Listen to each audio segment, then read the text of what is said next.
one can't help imagining, or one finds it hard to imagine, any adult who would have considered any one of those battles in the First World War and not thought, let's just get together and talk and figure this out. This is a ridiculous waste of life.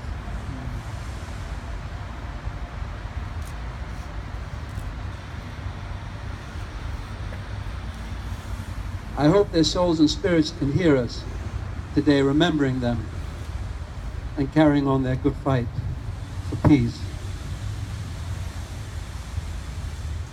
When I'm alone, the words tripped off his tongue as though to be alone were nothing strange.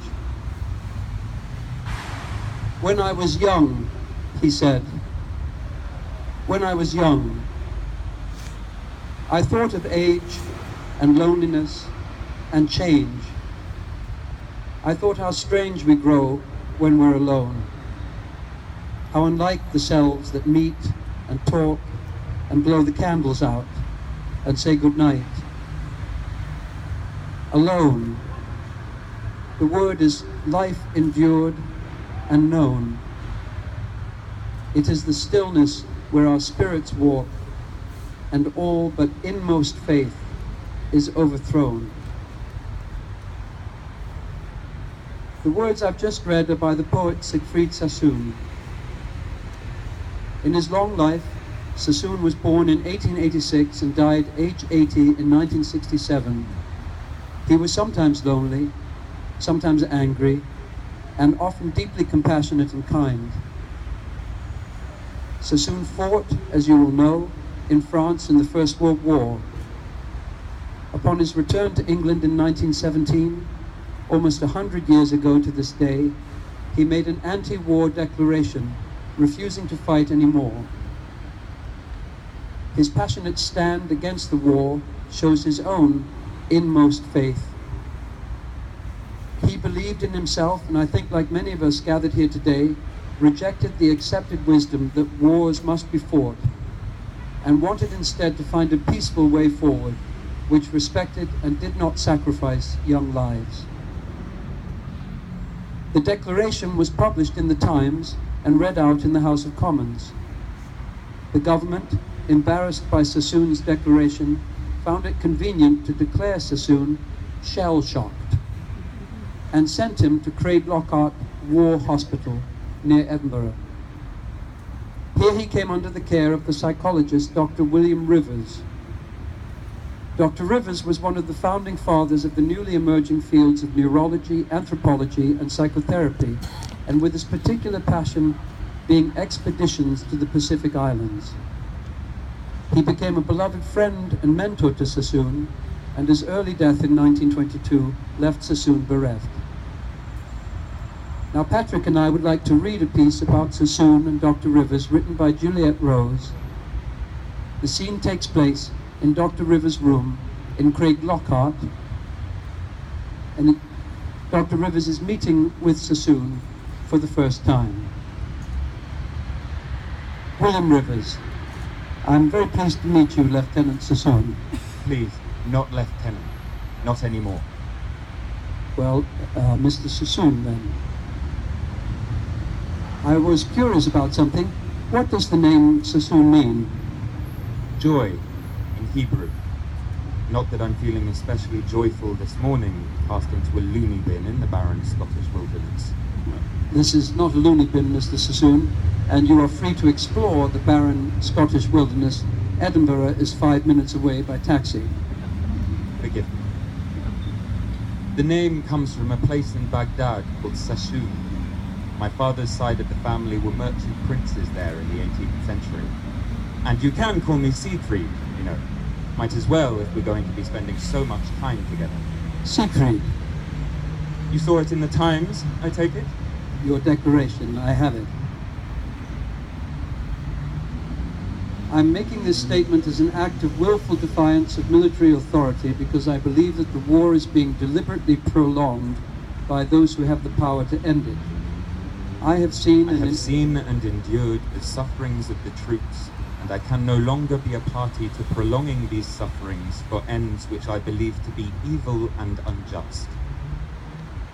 What did you see?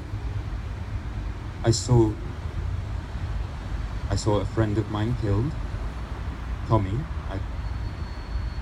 I cared about him very much. Second Lieutenant David Cuthbert Thomas of the 3rd Battalion of the Royal Welsh Fusiliers. And here's the two of us doing officer training together in Cambridge, August 1915. I look so ridiculous in that photo, awkward. Tie myself in knots sometimes. But see, the light is catching in his hair, And he's smiling. so I'm glad of that. How old was he? 20. And now he's dead. Shot through the throat with a bullet. He had the most gentle voice, but he can't talk anymore. But you can. I can. Let me tell you about bullets. Bullets are deft. They flick your life out with a quick smack. Shells rend and bury. They vibrate and scatter, hurling fragments and lumps and jagged splinters at you. They lift off your legs and leave you huddled and bleeding and torn and scorched with a blast straight from the pit. There are pools of still water in the craters. They reflect the stars like any lovely water, but nothing green grows near them. Only snags and twists of hot metal. You might find a skull if you look hard enough, if you keep your eyes out. They don't have eyes, Dr. Rivers. The skulls I've seen, they're just matted with what was once hair. Eyes once looked from those terrible holes. They held a life with its passions. They appealed for justice. They were lit with triumph. They were beautiful with pity. Tommy had the kindest grey eyes. I would have given my life to protect him. All I wanted was to look after the men in C Company, my men as I began to think of them. And one is very dear to me. Jowett. Well, he's not a man really, he's a boy. He's 19. I wrote a poem about Jowett. I was watching him sleep. Would you let me read it? I mean, could I read it? Yes. Why do you lie with your legs ungainly huddled and one arm bent across your sullen, cold, exhausted face? It hurts my heart to watch you, deep shadowed from the candle's guttering gold. And you wonder why I shake you by the shoulder. Drowsy, you mumble and sigh and turn your head. You are too young to fall asleep forever. And when you sleep, you remind me of the dead. You were watching your friend Siegfried netted and tangled in sleep, and you said earlier you tie yourself in knots. Your critics would have it that you are doing just that with your declaration, twisting yourself into an emotional crisis of your own devising. What would you say to that? At night, I used to creep about in front of the wire, right up close to the Germans. I heard strange, terrible laughter in the dark sometimes. It was frightened to find it was my own. Mad Jack, my men called me. I knew I ought to be careful of myself, but something drove me on to look for trouble. They said I was trying to get myself killed. Were you? I don't know. Sounds to me as if you were giving it a damn good try. Why would you care so little for yourself? I've never been able to feel what men are supposed to feel. And because society hates my kind of love, I've taken that hatred inside me and turned it against myself. I think that's why I couldn't wait to join up, because I half wanted to get myself killed, half thought I deserved to die. And then I went out there and found beauty in the faces of the men. It became a circle of anger and guilt, from which the only escape was death. Mad Jack, you say you half wanted to get yourself killed, half deserved to die. What about the other half? Was there a more positive side?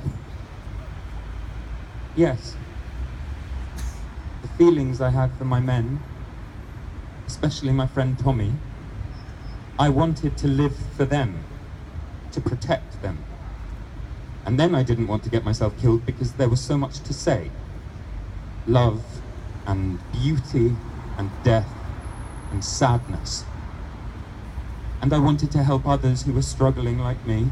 I've always wanted to write a book to help creatures of my temperament, a book that the world would recognize and learn to understand. Our What?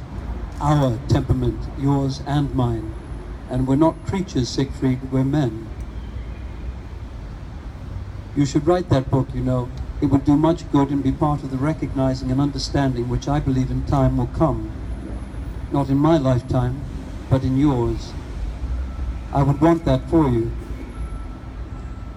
I'd not have you wish away your desires. John Donne writes somewhere of that subtle knot that makes us man. He means that the body is intertwined with the soul, and that the physical senses have beauty and worth, no less than the spiritual. But for now, Siegfried, you must be careful. You need to protect yourself, because there are those who will use your private feelings against you to undermine your protest against the war. I care more to protect my men than to protect myself. I think too of the German boys across no man's land. They are brave and frightened, and cold and tired too, no different than my boys. And German mothers long to hold their sons safe again, just as English mothers do. So I'll write true about what I have been witness to out there, no matter how ugly and bitter my words. No truth is unfitting. That is also my belief, Siegfried. You understand me? Every day I was watching men who I cared about, and yes, I will say it now, loved, suffering and dying without purpose and without hope, and I will not let their suffering be lost in the abyss. Men from Welsh farms and northern cities, from factories and shops, or straight from school like Tommy, men whose integrity, patience and tenderness have awakened my slow heart from a long sleep. You found your voice. Yes, for my men. The killed and wounded men I could not protect, and the men still suffering in the slaughterhouse we call France.